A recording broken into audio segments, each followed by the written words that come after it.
Hello all, ఎలా ఉన్నారండి? అందరూ బాగున్నారా? నేనైతే చాలా చాలా బాగున్నాను. మీరందరూ కూడా బాగుండాలని మనస్ఫూర్తిగా కోరుకుంటున్నాను.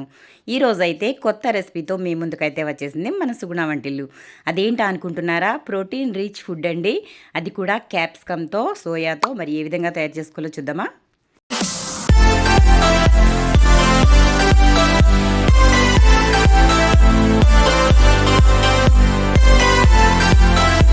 ముందుగా నా వాయిస్ అయితే కొంచెం బాగాలేదండి. కొంచెం జలుబు చేయడం వల్ల వాయిస్ అనేది చేంజ్ అయింది. కొంచెం అడ్జస్ట్ అవ్వండి. చాలామంది మిల్ మేకర్ అంటే బాగా ఇష్టపడుతూ ఉంటారు. మరి ఆ మిల్ మేకర్ ఏ విధంగా తయారవుతుందో మీకు తెలుసా? ఈ విధంగా సోయా గింజల్లో ఆయిల్ తీసేసిన తర్వాత వచ్చే పిప్పే మిల్ మేకర్ అండి.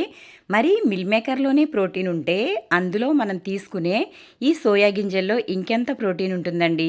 మరి అటువంటి ప్రోటీన్ గల సోయాతో ఈరోజు కట్లెట్ అయితే చేసుకుందాం.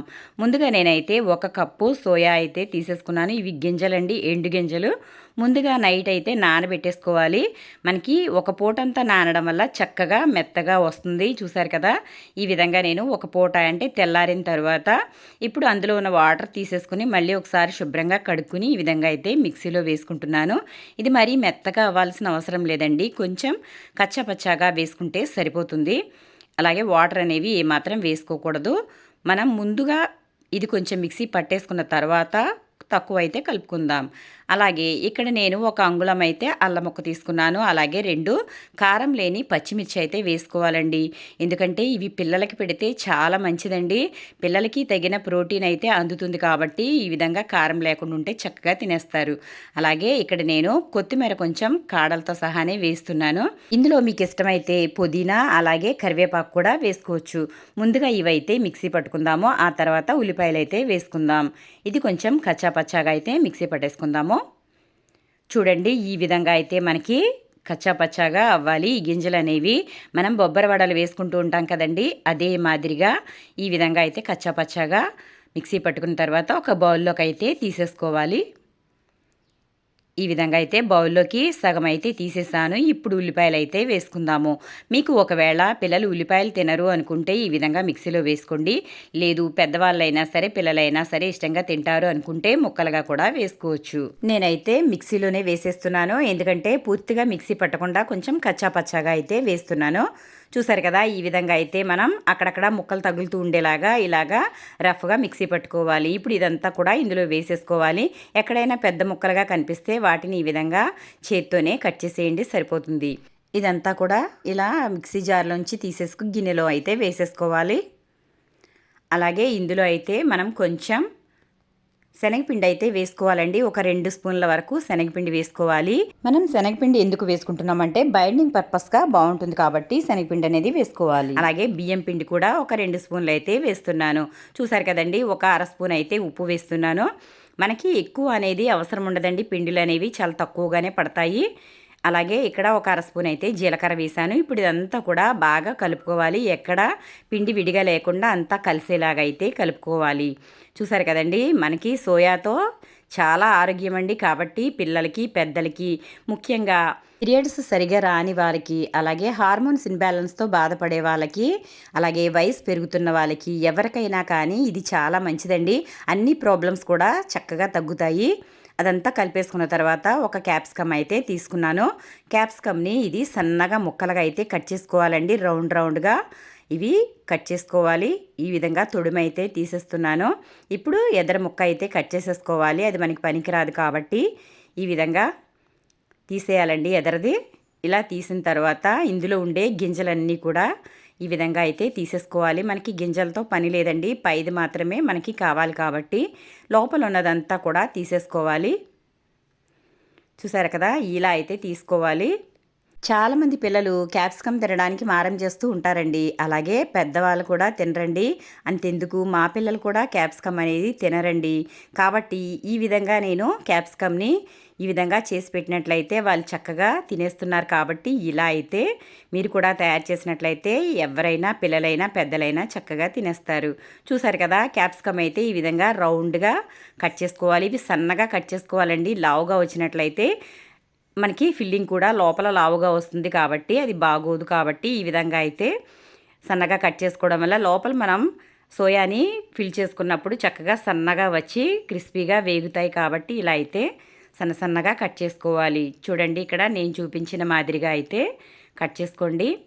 ఇప్పుడు ఇది మనకి సరిగా లేదు కాబట్టి ఇదైతే పక్కకి తీసేద్దాము. ఈ విధంగా ఎన్ని కావాల్స్తే అన్ని అయితే కట్ చేసుకోవాలి.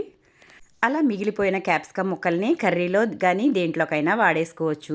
చూసారు కదా క్యాప్సికంలో మధ్యలో ఉండే ఇవి కూడా తీసేసుకోవాలండి. మనకి రౌండ్ది మాత్రమే ఉండాలి. ఇలా అయితే తీసేసుకున్నాను కదా. ఇప్పుడు ఇందులో మనం తయారు చేసి పెట్టుకున్న ఫిల్లింగ్ అయితే పెట్టేసుకుందాము. హెల్త్ పరంగా చూస్తే మనకి క్యాప్సికమ్ కూడా ఆరోగ్యానికి చాలా మంచిదండి. అలాగే సోయా కూడా చాలా మంచిది.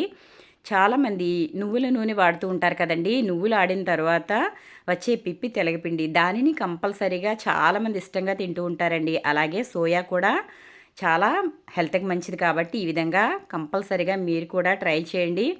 ఇది చాలా బాగుంటుంది. మనకి రైస్లోకి కానీ లేదా వట్టిని తిన్నా కూడా బాగుంటుంది. ఈ విధంగా ఇప్పుడు నేను స్టవ్ అయితే వెలిగించుకుని పెనం అయితే పెట్టేశాను.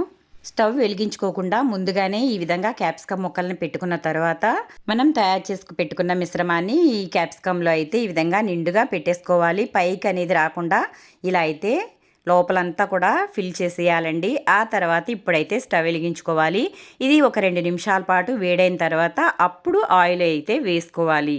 చూసారు కదా ఈ విధంగా ఆయిల్ వేసుకోవడం వల్ల మనం పెనం మీద షాలో ఫ్రై చేయడం వల్ల మనకి ఇవి క్యాప్సికమ్ కూడా చక్కగా వేగి లోపలదంతా కూడా చక్కగా ఎర్రగా వేగి చాలా టేస్టీగా ఉంటుంది.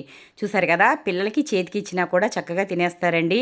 ఇది మరి ఎంతో హెల్త్కి చాలా మంచిది కాబట్టి మీరు కూడా తప్పకుండా ట్రై చేయండి. ముఖ్యంగా ఆడవారికి ఇదైతే చాలా మంచిదండి. వయసు పెరిగేటప్పుడు వచ్చే రుగ్మతల నుంచి ఇది కాపాడుతుంది కాబట్టి సోయా అలాగే క్యాప్సికమ్ తప్పకుండా మీరు కూడా ట్రై చేయండి. చూసారు కదా ఇప్పుడు సగం వేగిన తర్వాత రెండో వైపుకి అయితే తిప్పివేని చూడండి ఒకసారి. మంచి కలర్ అయితే వచ్చాయి కదా. ఈ విధంగా వచ్చినప్పుడు ఇవి మనకి కరకరలాడుతూ ఉంటాయండి. ఇలా అయితే వేయించుకోవాలి. ఇప్పుడు స్టవ్ అయితే మనం మీడియంలోనే పెట్టి వీటిని కాల్చుకోవాలి. రెండో పక్కన కూడా ఆయిల్ అయితే కొంచెం వేసుకోవాలి. ఈ విధంగా తయారు చేసుకోవడం వల్ల చాలా టేస్టీగా ఉంటాయి. అలాగే హెల్త్కి కూడా మంచిది కాబట్టి మీరు కూడా తప్పకుండా ట్రై చేయండి. మీకు ఏ విధంగా వచ్చిందో నాకు కమెంట్ సెక్షన్లో కమెంట్ పెట్టండి ఫ్రెండ్స్. ఆరోగ్యానికి సోయా మంచిది కాబట్టి కంపల్సరీగా వారంలో ఒకసారైనా తీసుకోండి. మనకి హెల్త్ అనేది చాలా బాగుంటుంది. ఇప్పుడు రెండు పక్కల కూడా చక్కగా వేగిపోయాయి. వీటిని అయితే నేను తీసేస్తున్నాను. ఇదే మాదిరిగా అన్నీ కూడా కాల్చుకోవాలి.